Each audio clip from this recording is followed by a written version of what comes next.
ঝটপট বানিয়ে ফেলা যায় এমনই একটি সুস্বাদু রেসিপি হলো চিলি সয়াবিন। হ্যাঁ বন্ধুরা, এই চিলি সয়াবিন রেসিপি খুব ইজিভাবে আজকে আমি আপনাদের সাথে শেয়ার করব। নমস্কার বন্ধুরা, মিক্সড ফিউশন সোমার পাকশালায় আপনাদের সবাইকে স্বাগত।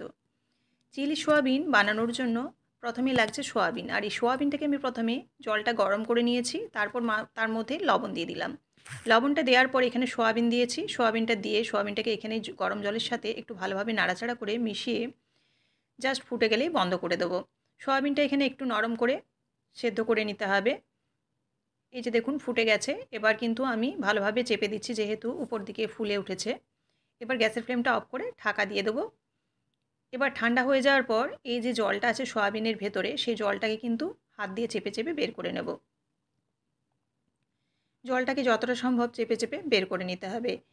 এবার এই যে সয়াবিনটা, এই সয়াবিনের মধ্যে আমি কিছু মশলা মেশাবো। চিলি সয়াবিন আমি যে প্রসেসে বানাচ্ছি সেটা কিন্তু ভীষণ তাড়াতাড়ি হয়ে যাবে এবং উপকরণও খুব কম লাগবে। এখানে দেখুন গ্রেট করা আদাটাকে আমি একটু রসটা নিংড়ে দিয়ে দিলাম 1 চামচের মতো। দিয়ে দিচ্ছি এখানে কর্নফ্লাওয়ারও এখানে 2 চামচের মতো দিচ্ছি। খুব একটা মোটা কোটিং কিন্তু এখানে করব না। এখানে এবার দিয়ে দিচ্ছি আমি সয়া সসটাও আমি অতিরিক্ত দিচ্ছি না, তাহলে কিন্তু ডার্ক হয়ে যায়। সেজন্য আমি মোটামুটি ছোটো চামচের 1 চামচের মতো দিয়ে এটাকে খুব ভালোভাবে মাখিয়ে নিলাম।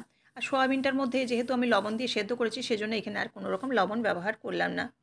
তো এবার দেখুন খুব ভালোভাবে কর্নফ্লাওয়ারটাকে মাখিয়ে নিলাম। অনেকে এখানে ডিম ব্যবহার করেন, তো সেরকম রেসিপিও আমি কিন্তু আগে দিয়ে দিয়েছি। আমি এখানে কোনো রকম আজকে ডিম ব্যবহার করব না।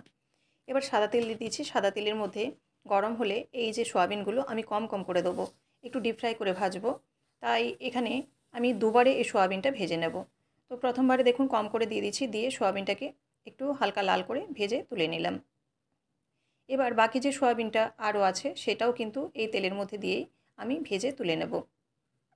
তো আপনারা যদি ডিপ ফ্রাই না করতে চান, কম তেলের মধ্যে দিয়েও কিন্তু নাড়াচাড়া করে আপনারা পুরো সয়াবিনটা ভেজে নিতে পারেন। তো এবার দেখুন এই সয়াবিনটা হয়ে গেছে। এবার বাকি যে সয়াবিনটা আছে সেটাও কিন্তু এই যে বাকি তেলটা আছে এই তেলটার মধ্যেই ছেড়ে দেবো, তাতেই কিন্তু হয়ে যাবে। তো যেহেতু তেলটা একটু কম আছে, সেজন্য আমি এখানে আর তেল সেরকমভাবে আর ব্যবহার করছি না। এই তেলের মধ্যেই আমি সয়াবিনটা দিয়ে দিলাম। এবার এই তেলটার মধ্যে দিয়ে নাড়াচাড়া করব, দিয়ে এই সয়াবিনটাকেও ভেজে নেব। তো চলুন এদিকে একটা আমি সস রেডি করে নিই। এদিকে চলুন আমি এখানে একটা বাটির মধ্যে টমেটো সস 2 চামচ নিয়ে নিচ্ছি বড় চামচের, আর দিয়ে দিচ্ছি সয়া সস ছোটো চামচের 1 চামচ, আর দিয়ে দিচ্ছি এখানে চিলি সস 1 চামচ ছোটো চামচে, আর দিয়ে দিলাম কাশ্মীরি লঙ্কার গুঁড়ো। সঙ্গে দিয়ে দিচ্ছি এখানে বড় চামচের 1 চামচের মতো কর্নফ্লাওয়ার। দিয়ে এখানে জল দিয়ে এটা লিকুইড একটা বানিয়ে নিচ্ছি। এটাকে রেডি করে আমি রেখে দিলাম বা খুব ভালোভাবে গুলে নিয়ে। এদিকে দেখুন আমি এবার যে সোয়াবিনটা ভাজতে দিয়েছিলাম সেই সোয়াবিনটা কিন্তু একদম ভাজা হয়ে গেছে। এবার সোয়াবিনটাকে নামিয়ে নেব। যেহেতু তেলটা কম ছিল সেজন্য এবারে কিন্তু সোয়াবিনটা একটু তলায় লেগে গেছে। তো আপনারা যদি কম তেলে ভাজেন তাহলে কিন্তু সয়াবিনটা এরকম একটু হালকা লেগে যেতে পারে, তাতে কোনো অসুবিধা নেই, ফ্লেমটা কমিয়ে দেবেন।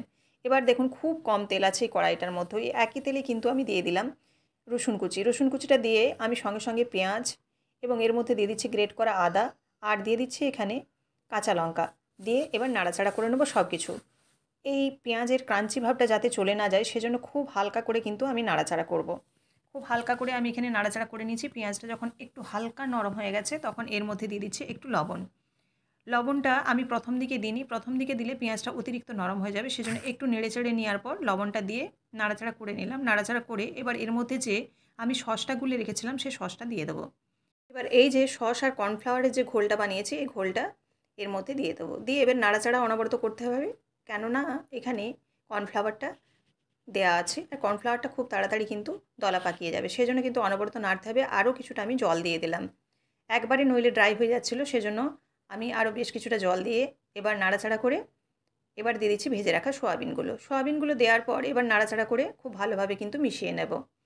সেরকমভাবে এখানে দেখুন আমি কোনো রকম আলাদা করে সবজি ক্যাপসিকাম বা অন্য কিছু ব্যবহার করিনি। তো আপনারা চাইলে ক্যাপসিকামও ভেজে নিতে পারেন, একটু হালকা করে পেঁয়াজের সাথে দিয়ে নাড়াচাড়া করে তারপরে যেরকম রান্না করলাম এরকম করে নিতে পারেন।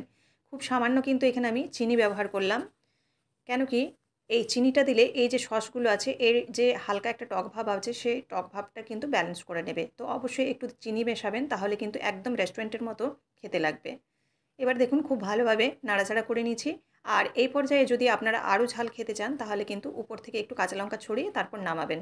আমি যেহেতু কাঁচা লঙ্কার পরিমাণটা আগেই দিয়ে দিয়েছি, খুব একটা ঝাল বেশি বানাবো না, সেজন্য কিন্তু আমি কাঁচা লঙ্কাটা আর শেষের দিকে অ্যাড করলাম না। ব্যাস নাড়াচাড়া করে নামিয়ে নিলাম। আর রেডি হয়ে গেলে কিন্তু খুব চটপট এবং খুব জলদি সোয়াবিনের এই রেসিপিটি, অর্থাৎ চিলি সোয়াবিন।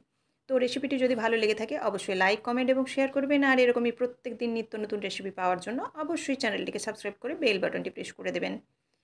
ফেসবুক থেকে দেখে থাকলে অবশ্যই পেজটিকে ফলো করে দেওয়ার অনুরোধ রইল। ফ্রায়েড রাইস, রুটি, পরোটা সব কিছুর সাথে কিন্তু এই রেসিপিটি ভীষণ ভালো লাগে। তো কতটা কালারফুল হয়েছে সেটা আপনারা দেখেই বুঝতে পারছেন। তো আবারও দেখা হচ্ছে আগামীকাল নতুন কোনো রেসিপির সাথে। সবাই ভালো থাকবেন। ধন্যবাদ।